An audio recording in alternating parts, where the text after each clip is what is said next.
Buen día a todos. En este video les voy a hablar sobre la Convención contra la Tortura y otros tratos o penas crueles, inhumanos o degradantes. La Declaración sobre la protección de todas las personas contra la tortura y otros tratos o penas crueles, inhumanos o degradantes fue aprobada por la Asamblea General de las Naciones Unidas el 9 de diciembre de 1975 y su finalidad fue desarrollar el artículo 5 de la Declaración Universal de los Derechos Humanos de 1948 sobre la tortura. Esta dice que nadie será sometido a tortura o a tratamientos o castigos crueles, inhumanos o degradantes. Su antecedente más inmediato fue el artículo 7 del Pacto Internacional de Derechos Civiles y Políticos, aprobado por la Asamblea General de las Naciones Unidas el 16 de diciembre de 1966 y que entró en vigor el 25 de marzo de 1976. Esta convención cuenta con 33 artículos, pero es dentro de los primeros artículos, en especial el primero, el que nos muestra qué se define por tortura. Se dice que se entenderá por el término tortura todo acto por el cual se inflinja intencionadamente a una persona dolores o sufrimientos graves, ya sean físicos o mentales, con el fin de obtener de ella o de un tercero información o una confesión, de castigarla por un acto que haya cometido, o se sospeche que haya cometido, o de intimidar o coaccionar a esa persona o a otras o por cualquier razón basada en cualquier tipo de discriminación, cuando dichos dolores o sufrimientos sean infligidos por un funcionario público u otra persona en el ejercicio de funciones públicas, a instigación suya, o con su consentimiento o aquiescencia. No se considerarán tortura los dolores o sufrimientos que sean consecuencia únicamente de sanciones legítimas, o sean inherentes o incidentales a esta.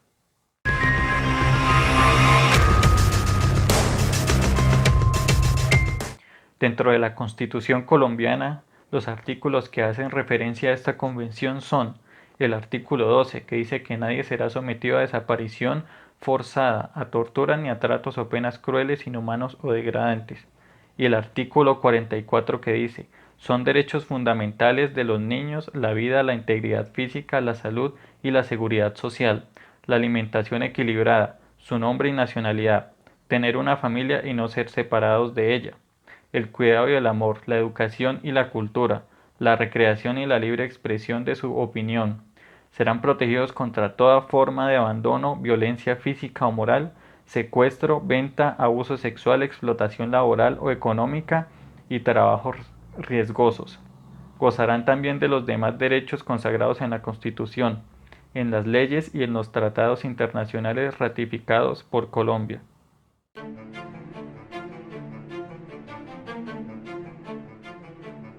El relator especial sobre la situación de los defensores de derechos humanos de las Naciones Unidas, Michel Forst, indica que los defensores de derechos humanos más expuestos tras el acuerdo de paz son los líderes sociales y comunitarios, los étnicos y sobre todo los promotores de políticas derivadas del acuerdo de paz.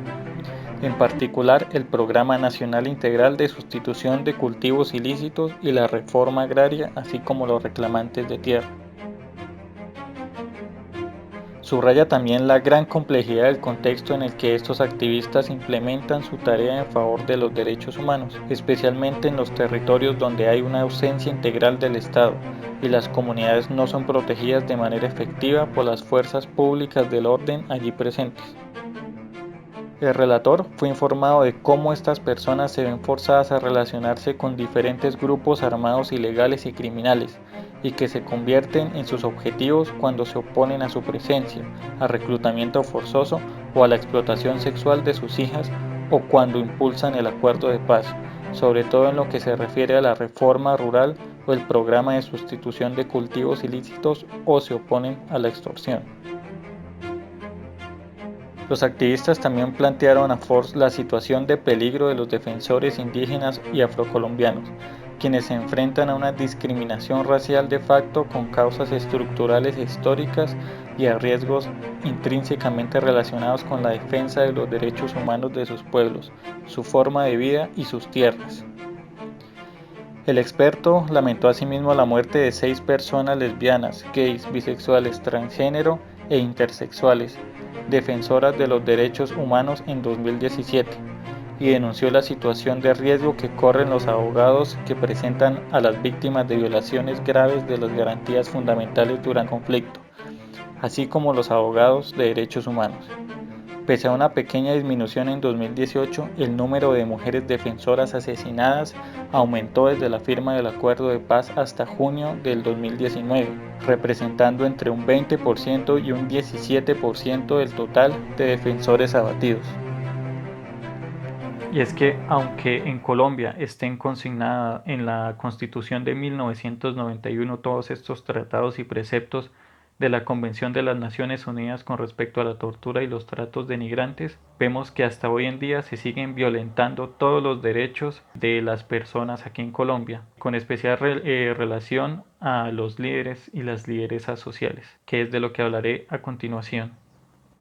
La Consultoría para los Derechos Humanos y el Desplazamiento estudió los patrones de violencia que sufren las mujeres que ejercen liderazgos en las regiones. Los descubrimientos quedaron consignados en el informe Lideresas Sociales en Colombia, el relato invisible de la crueldad. Mucho se ha hablado de las agresiones en contra de los líderes sociales. En el año 2018 dejó un saldo más que preocupante, 378 agresiones, de las cuales 145 correspondieron a asesinatos. Las cifras que se presentan ante la opinión pública no permiten dimensionar que gran parte de esa violencia va dirigida hacia las lideresas. El mayor número de agresiones contra las mujeres son la amenaza individual en un 43%, la amenaza colectiva en un 25% y el homicidio en un 17%. La deshumanización por parte de los actores armados contra las personas que ejercen liderazgo se exacerba contra las mujeres, señala el informe, que también advierte que las finalidades de las violencias son diferentes contra los líderes y las lideresas. Mientras que con ellos tiene el objetivo de eliminarlos, la que se ejerce contra ellas busca castigarlas. Incluso los homicidios tienden a ser más crueles cuando asesinan mujeres. Cisma Mujer encontró que en el 66% de asesinatos contra ellas se encuentran agravantes como la violencia sexual y la tortura. Otra forma que utilizan los violentos para castigarlas es asesinar a sus familiares. El 10% de las agresiones en contra de líderes y lideresas en el 2018 consistió en agredir a seres queridos de quienes ejercen liderazgos. De ese porcentaje, más de la mitad de los casos fueron perpetrados contra ellos, como una medida de intimidación y castigo. También existen particularidades en la manera en que son amenazadas. Los grupos armados, cuando les envían mensajes intimidatorios, las atacan por el hecho de ser mujeres. La amenaza es la principal agresión y el principal obstáculo que tienen las lideresas para ejercer su labor. En los panfletos y otros medios por los cuales les hacen llegar amenazas, los violentos consignan lenguaje sexista, hacen insinuaciones sexuales y aluden a sus cuerpos, patrones que no se evidencian cuando los hombres son amenazados. La violencia sexual también afecta de manera más crónica a las mujeres que a los hombres. El informe cita las cifras del Instituto de Medicina Legal, según el cual de 18 casos de agresión sexual en contextos de violencia sociopolítica, el 89% de casos se perpetraron contra ellas. El documento señala que en los entornos donde persiste el conflicto armado hay unas masculinidades hegemónicas, lo cual deviene en un rechazo al liderazgo y la defensa de derechos humanos ejercido por mujeres, dado que las estructuras de discriminación basadas en las relaciones de género se manifiestan en todos los niveles. Son en los escenarios de violencia donde se exacerban.